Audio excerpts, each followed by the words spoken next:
What if I told you that now is the best time to analyze your portfolio and plan for the year ahead? In this video, we'll talk about my best and worst performing stocks from last year, along with the moves that I'm making to set up 2025 for success. So stick around and find out what's next. But before that, let me know in the comments what are the milestones that you're trying to reach this year. I'm very curious to know. If you're new here, my name is Ron and welcome to Pinoy Stock Investor.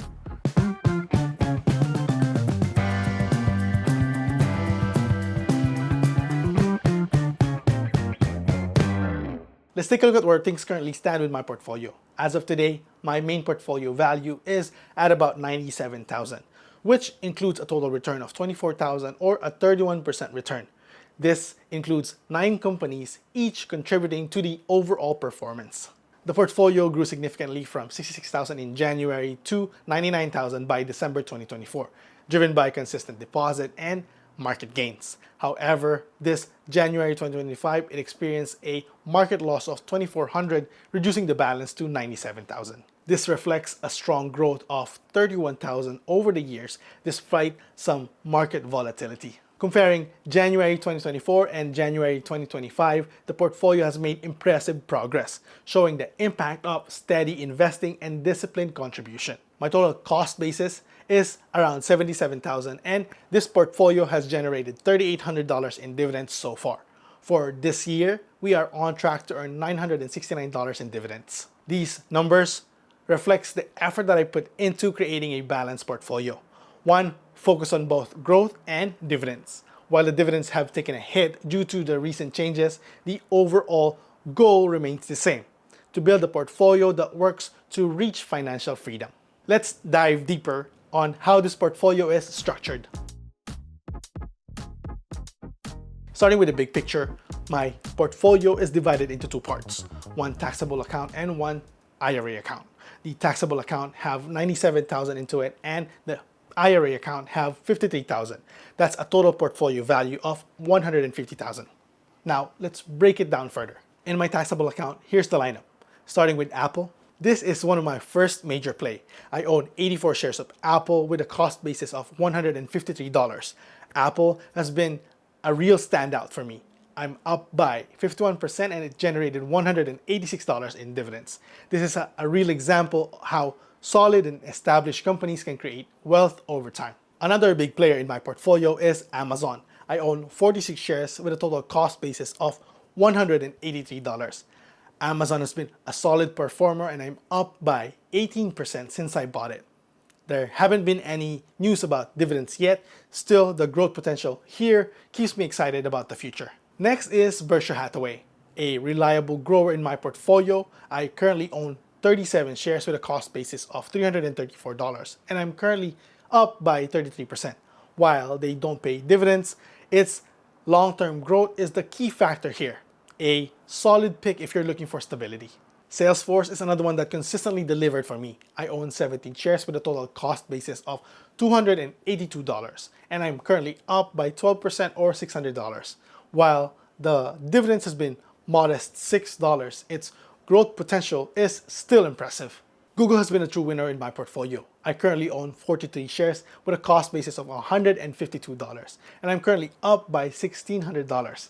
On top of that, I've earned $20 in dividends. With its strong position in advertising and innovation, I'm confident in its continued success. Microsoft is a cornerstone of my portfolio. I own 40 shares, bought at an average price of $300. The gain here has been remarkable, $4,600 and $252 in dividends. Microsoft's dominant role in cloud computing and software keeps it a steady performer. Now, realty income is a bit of a mixed bag. It's down 10%, but it's been a reliable dividend payer with $588 in dividends. The key here is the monthly dividend income, and despite the dip, it continues to fulfill its role in my portfolio. Now, one of my favorite ETFs is SCHD, and I own 307 shares with a cost basis of $25 per share. I'm currently up by $684, and the total dividends that I received from SCHD is $385. This is one solid, low-cost way to tap into diversified mix of dividend-paying stocks.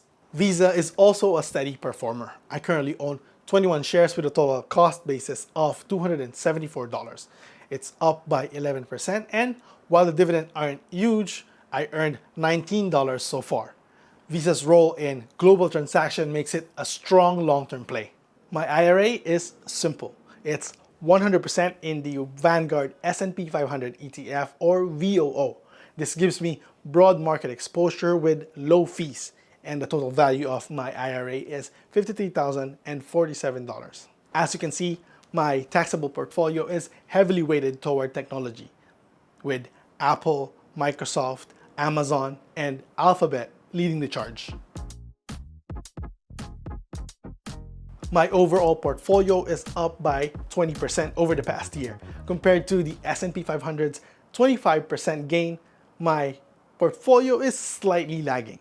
Over the 3 years, my portfolio is up by 19%, but the S&P 500 is up by 29%. So there's definitely room to grow. One of the key parts of my strategy is dividends, and here's how my dividend income has grown over the years.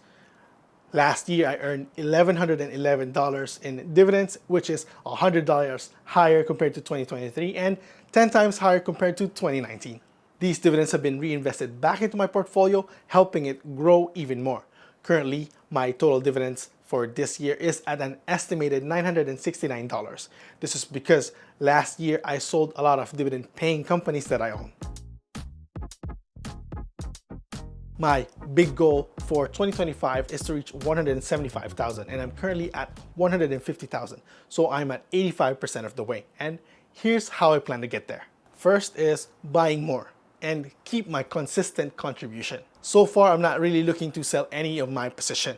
In fact, I'm currently increasing my position in Google, Salesforce, and Amazon. I'm also buying more realty income since they are down 12% in the past 12 months. This will decrease my cost basis and definitely increase the monthly dividends I'm receiving. I'm also keeping an eye on some exciting opportunities and building a watch list of companies that I'm planning to add to the portfolio.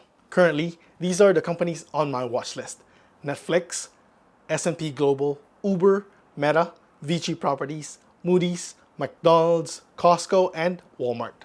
At some point, when these companies shows an attractive valuation for me, I will definitely add them to the portfolio. So that's my portfolio. The good, the bad, and everything in between. It's not perfect, but it's growing. And it's getting me closer to financial freedom. Remember that investing is a marathon, not a sprint. Patience and consistency is the key. Now it's your turn. What's your portfolio look like? And what's your top performing stock? Drop them in the comments and let's talk about it. If you get value in this video, don't forget to hit the like button and subscribe to get more videos like this. And if you want to see how I invested $100 a day for 365 days, you can watch this video. I hope you like this video. Have a great day and